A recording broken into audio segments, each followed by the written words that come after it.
All right, so this is probably the best part of the show where we get to get up. Is it the best part or probably? Oh, y'all gonna get in my business? Yeah, we ask you questions. So, who exactly are you? What do you call yourself?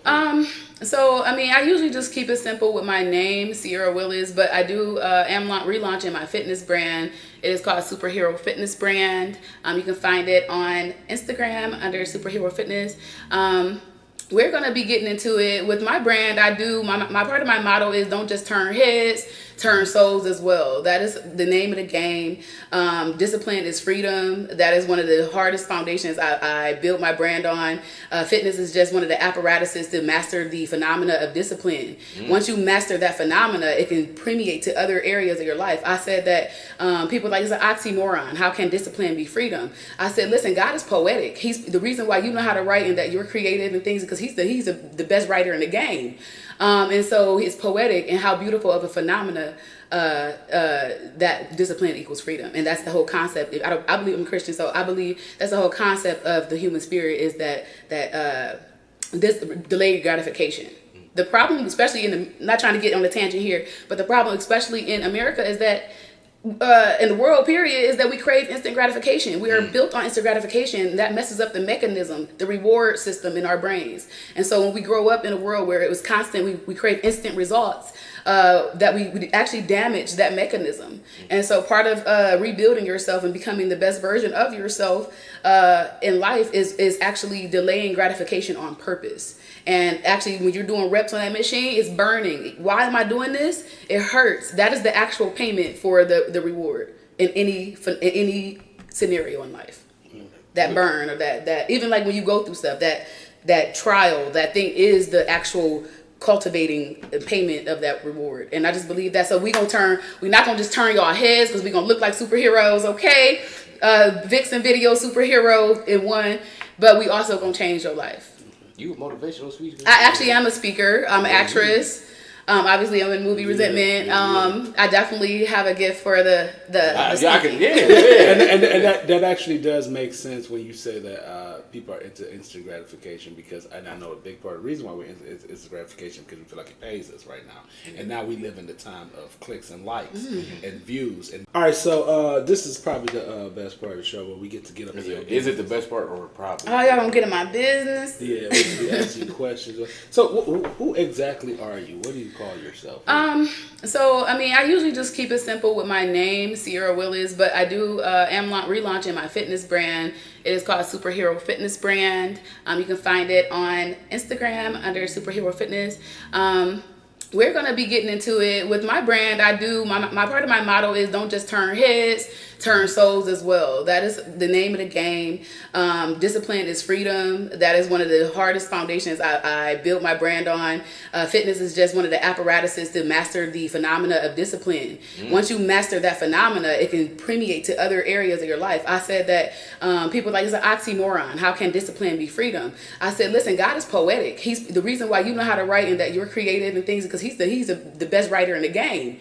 And so it's poetic and how beautiful of a phenomena that discipline equals freedom. And that's the whole concept. I believe I'm a Christian, so I believe that's the whole concept of the human spirit is that this delayed gratification. The problem, especially not trying to get on a tangent here, but the problem, especially in America, is that in the world period is that we crave instant gratification. We are built on instant gratification. That messes up the mechanism, the reward system in our brains. And so when we grow up in a world where it was constant, we crave instant results, that we actually damage that mechanism. And so part of rebuilding yourself and becoming the best version of yourself in life is actually delaying gratification on purpose. And actually, when you're doing reps on that machine, it's burning. Why am I doing this? It hurts. That is the actual payment for the reward in any scenario in life. That burn or that even like when you go through stuff, that trial, that thing is the actual cultivating the payment of that reward. And I just believe that. So we're not gonna just turn y'all heads because we're gonna look like superheroes, okay? Vixen video superhero in one, but we also gonna change your life. You a motivational speaker? I actually am a speaker. I'm an actress. Obviously, I'm in movie Resentment. I definitely have a gift for the and that actually does make sense when you say that people are into instant gratification, because and I know a big part of the reason why we're into instant gratification because we feel like it pays us right now, and now we live in the time of clicks and likes and views is like, because you ever seen somebody like, well, it's something that has no moralistic characteristic of being good, right? And they'd be like, well, it's going to get me some views. Yes, absolutely. Which gets them some money. But go ahead, you go ask me. No, you messed me up. I had a good question in my head. I forgot. So with everything you're doing, who are you looking to inspire?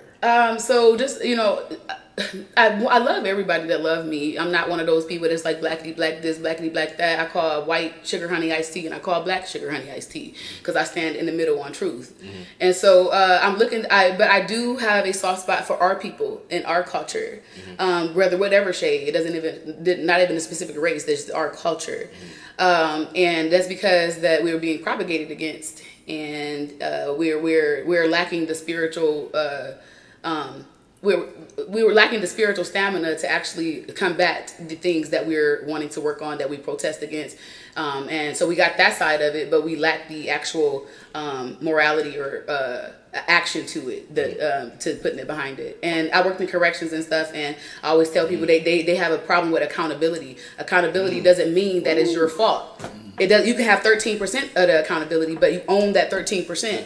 And so when I have people in corrections coming up to me saying, well, no, man, it's the white man, or it's Trump. And I was like, well, did Trump make you shoot your homie?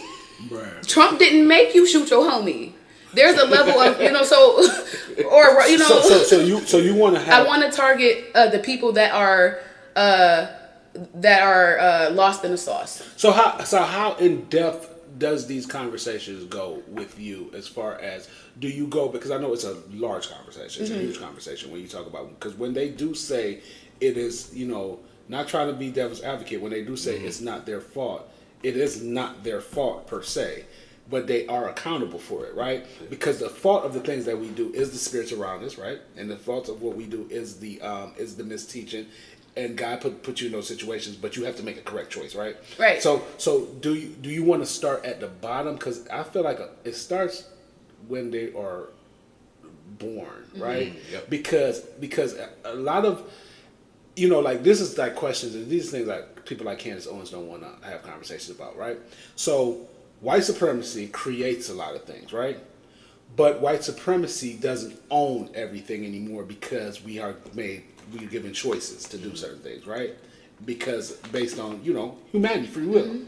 But then there's a wealth gap. There's poor people that, there's like, but how deep? I will say that I want to respond to that. I do understand that there's some level of racism, but what's happening in with our people is that we're being conditioned to be overly emotional and vulnerable. And so there's a level of emotional intelligence that has to come with overcoming this complex. And I'm not disagreeing with you, because these are things, the same thing you're saying is things I say. You know what I'm saying? But I'm still... No, I get that. It's an element. Like, it's for sure an element. But I will say that if we know that there's a propaganda against us, we don't have to just say, well, it's against us. What are we... when is it going to be time to say, if a person called me a racist, I'm not about to be like... Or a person called me an N-word, I'm not about to be like, why I oughta... and end up in jail. I'm going to be like... Like, you know what I mean? I'm going to keep winning and shining. Hot breath don't mean you ain't do nothing. That's a level of emotional intelligence that they know if they trigger you. If I was a bully and I knew that you got triggered, if I called you, so-and-so, I'm going to call you so-and-so on purpose because your reaction to it. And so, when I say accountability, I mean that nobody in life is going to have an equal amount of Skittles. You're going to be born with different amount of Skittles. We can't sit there and look at people and say, well, Sarah has more Skittles than me, because there's foreign people coming over here working for $5 an hour, and then now they're your doctor. And so you're born here from generation to generation. And but the thing is that when everything is spiritual to me. So when God said we're up against the principality and not the flesh, we are literally highly focused on the flesh. And we starting to become conditioned that all white people, we have this, we're turning into the enemy. And so we're conditioned on the flesh, but then we clap for sexy red and the principalities that keep us down. So you're basically, I'm going to let you ask a question, because I'm writing down stuff as you talking too, because I want to my girl sexy red. So you're basically saying that it's a system. Yeah, so if a white comedian says the word chicken, we literally like pooping our diaper and going crazy. The black people like chicken. Now we going nuts. But then when who was the person? Sexy read to me, and no disrespect or whatever, but she's a blackface in my opinion. They know that they can't go on there and be blackface no more. They gotta use that other prop. She's like they gotta use another prop. The movie Bamboozle. Yeah, they gotta use Mantan. Yeah, blackface, and then we were clapping for the dysfunction of our culture instead of saying we rejecting that. That is what God is waiting for. He's not waiting on white people to do anything. Yes, they can help us and be our aides and stuff, but God said you're clapping for Jezebel. You're clapping for the dysfunction. It's the spirit behind these things that they're pushing on us and writing in our script of reality. They're writing us our character this. I ain't got I'm like just. Listen, you should be offended. Like that's what they think of you. You should be offended that that's what they think of you, and you should reject it. We need cultural innovation, and that's what I'm. But this is not related to my fitness brand. I actually have a show called The Human Condition that's going to be launching next month, and this is where we talk about literally the human condition. Can I say something? It's a good conversation. I don't want to be messy, but no, you're fine. But I've worked with you before on different projects, right? Well, not really worked with you, but begin to work with you on different projects. Do you feel like? And we're not going to say the name of the project because this comes from that type of conversation that we're having about being black in America. Mm-hmm. Do you feel like people were asking you to do certain things because you're a dark-skinned black woman?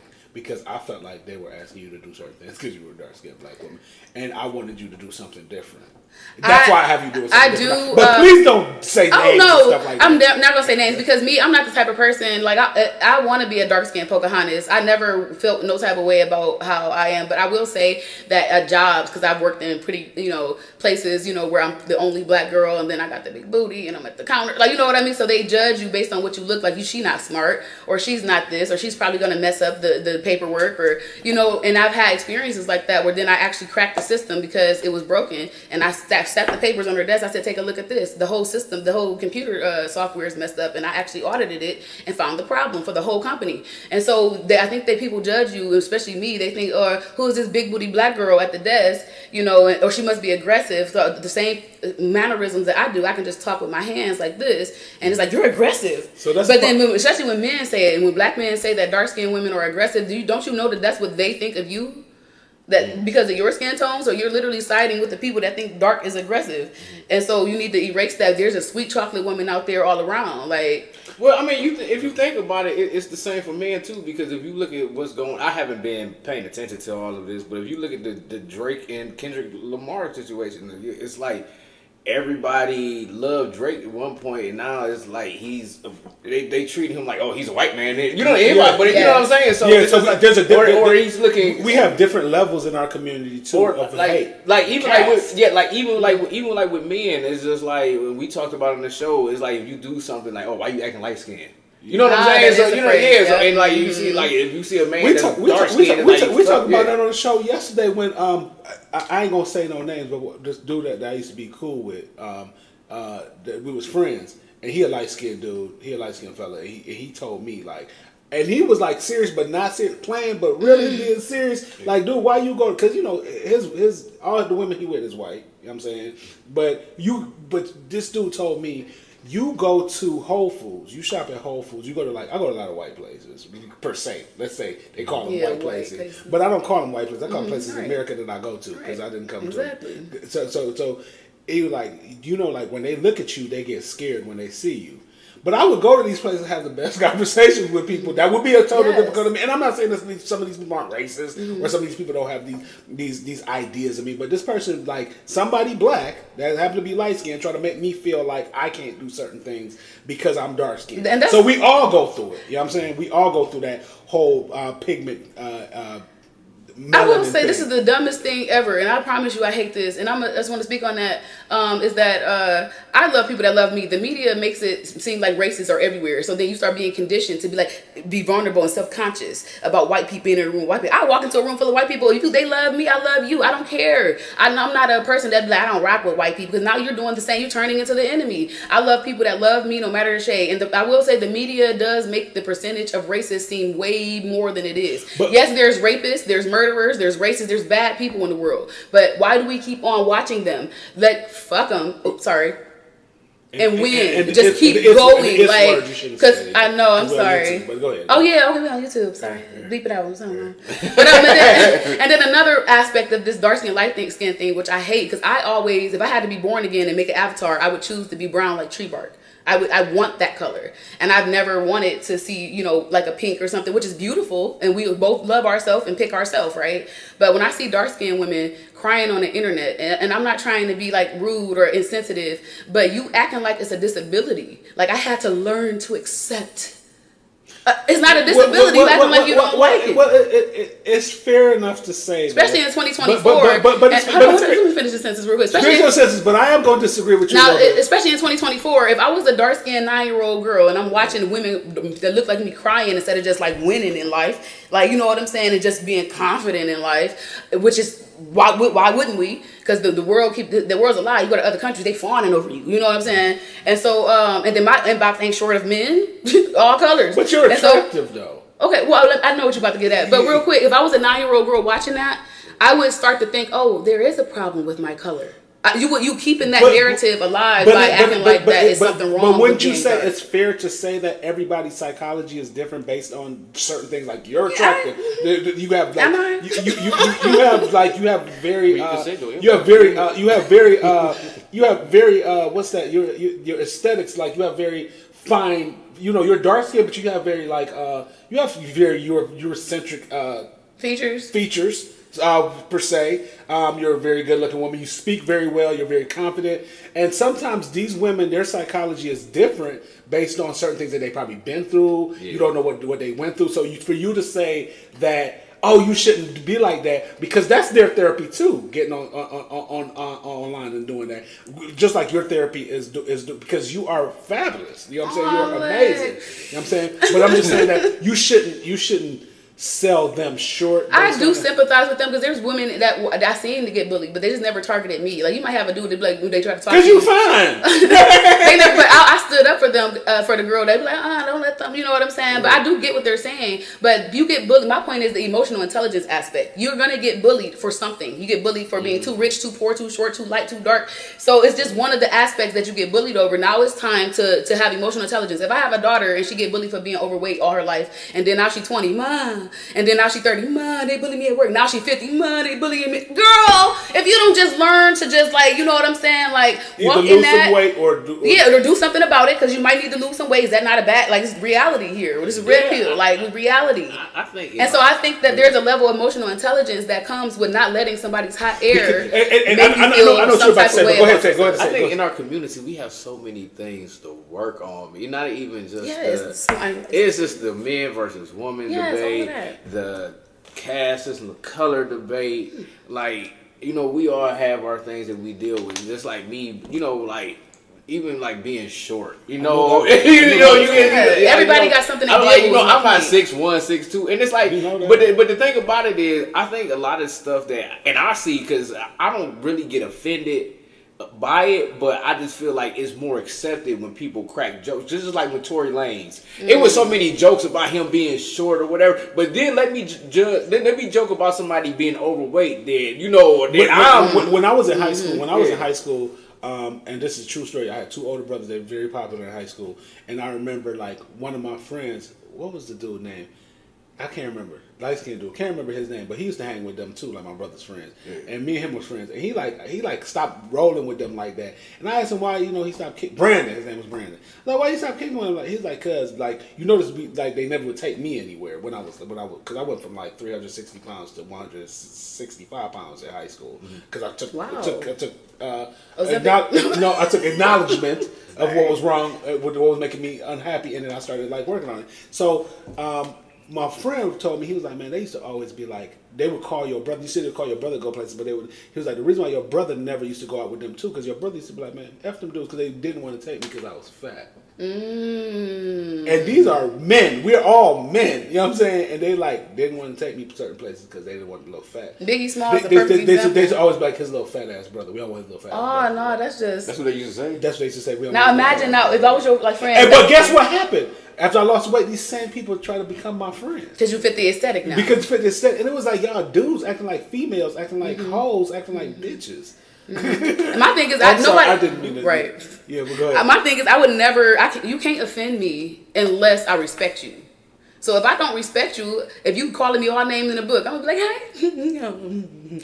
like I'm not. It's not going to affect me. Like your opinion, I have to respect you for you to hurt me. Otherwise, you're just internet comments to me. Like, but in real life, like it's nothing to me. And so if you're confident in who you are and you know yourself and you like yourself, like then you shouldn't let. It's the emotional intelligence. So if I knew you back then and I saw that experience, and then I saw you later in life at like the age now, and you were still like they called me fat, I'm gonna be like, Terrence, I'm not trying to be rude, but come on now. Yeah. Because you would never know that. Why you don't cry? I mean, I'm not trying to be insensitive, but come on, that was hot. Like when are that emotional intelligence going to grow that you're not like stuck in what they said? And like whilst I understand dark skinned people or other people elements or like considered not elements but considered like a negative in mainstream society.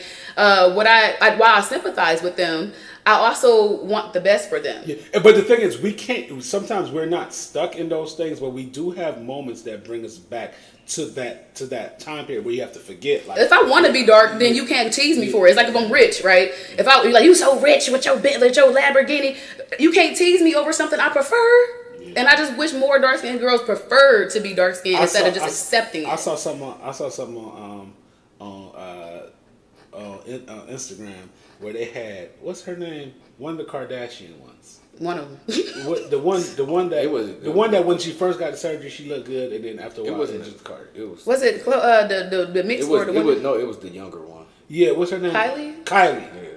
Kylie. She was talking about that she get hurt of people making fun of her on the internet, but that's your job. Right. So you can acknowledge your feelings, but not let it sink into your system. It's like, but when people rich like that, you could pay for a life coach to lie to you and tell you how good you look every day.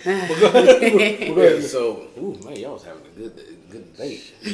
I was like the audience was even watching it. Is it recording? Yeah, I mean, so because I agree with a lot of what she's saying. I agree with too. It just overlaps. I think it's overlapping. I feel like me being more of an empath than you are. I think you're an empath. I think that my type of love is fire. It's direct. It's like when I love something, I don't want to enable it, and so I will trigger you to help. Like even in corrections, I'm like, I'm calling it out. They rage at me, but then they later come back and respect me for it. And so that's my type of love. And so I am an empath because I'm a deep empath, which I hate that word, but because I feel what you feel is the reason why I know trying to change your alchemy so that you don't feel that anymore. And that takes directness and fire sometimes. So, man, you was in the men's corrections? Yes, I worked in correction. They used to come. That's why I said they used to come to me thinking they about to do something, and then all of a sudden I start spitting that fire about God and spirituality and life, and then they like, I didn't expect that. Yeah, first you're gonna come because how I look, and then I'm gonna turn your soul. So I'm gonna reverse Jezebel is what I always say. Like I'm her opposite. I'm her mirror. So she turn them this way, I'm gonna turn you this way, but you're gonna be drawn to what we look like. Go ahead. Would you like to ask a question? Okay, sorry. So, man, I could tell that you've been through a lot, you know. So, through your journey, how do you feel that you could help other people, you know, deal with certain things? Because you said you were just direct, you were fired, you know. So, how do you feel like, you know, the things that you've been through in your journey, how you can help others? And I don't just, I wish more people just not just stood on business, but stand on truth. And sometimes the world has a complex of groupthink. And there's a message that God or higher power, whatever you believe in, is putting into the individuals today. Even how you are doing this show and y'all talk about these subjects. People are like, oh, well, what is one person going to do? Well, if more of one people decide to be that one person, then it's going to flourish. It's just like if a new artist come out, like them red balloon boots. First people are like, oh, no, but then now people rocking them. And that's how life works, even with messages, even with delivery and cultural things. Our culture can change in the next 5 years to something totally different. If you look at our culture from the past, it has evolved over and over. So when is the next evolution, and who's going to be responsible for that? I always say, where is the Malcolm X's of today? Not that he was perfect, but he was a leader.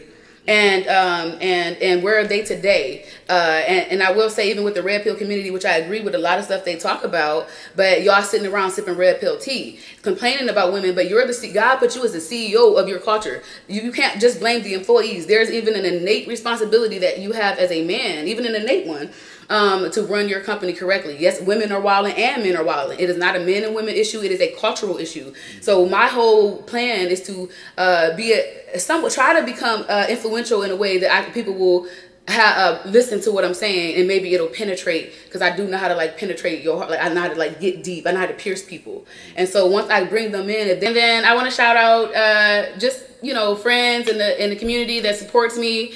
It's hard out here when you got to develop your own support like from scratch. Like that's hard.